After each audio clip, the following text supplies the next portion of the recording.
Pinagmamalaki ng New Era University ang pagpasa ng kanilang mahigit sa 50 law students. Para naman sa mga aspiranteng law student, may mga tips ang ating bar passers. Si Erin Santos sa report. The overall passing percentage is 36.77. Muling pinatunayan ng New Era University ang galing sa paghubog ng mga bagong abogado ng bansa. Yan ay matapos pumasa sa 2023 bar exams ang mahigit 50 law students ng NEU College of Law.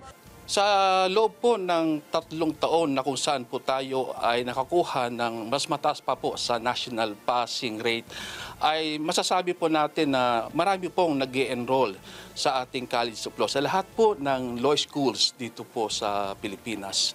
Ang New Era University lang po, College of Law, ang nagbibigay ng libreng review sa mga kukuha ng bar examination. At sa nakaraang mga taon ay napatunayan po namin kung gaano po ka-epektibo. At yan po nga naging resulta ng mga ginagawa po naming magagandang mga pamamaraan para ang ating mga kukuha ng bar examination ay talagang papasa. Ayon kay Dean Roderick Manzano ng New Era University College of Law, marami pa rin ang kanilang mga estudyante na pumasa sa nakalipas na bar examinations. Ang tagumpay na nakamit po ng ating universidad ay hindi po mangyayari kung hindi dahil sa tulong-tulong na ginawa po ng lahat ng faculty and staff ng New Era University, ang mga judges, mga prosecutors, mga attorneys, at higit sa lahat po ang university administration at higit sa lahat ang ating tagapamahalang pangkalahatan. Sa nakalipas na bar exams, mula sa mahigit 10,000 examinees ay 3,812 lang ang pumasa at manunumpa bilang mga bagong abogado. Congratulations!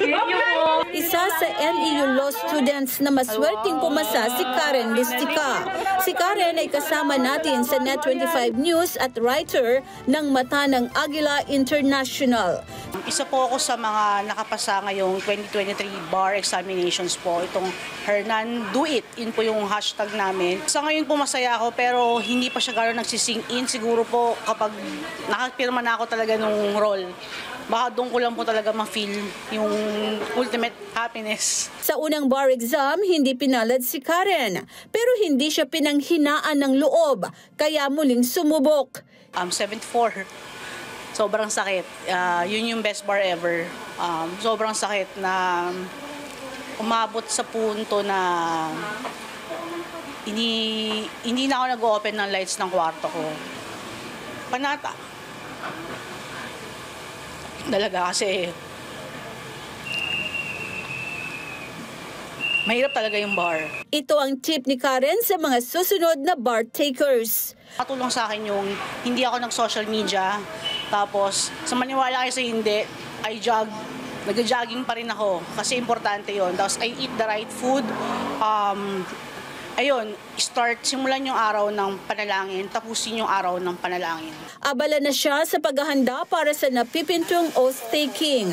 Sa anunsyo ng Office of the 2023 Bar Chair, gaganapin ang oath-taking at roll signing ceremonies sa December 22, 2023 sa SMX Convention Center sa Pasay City.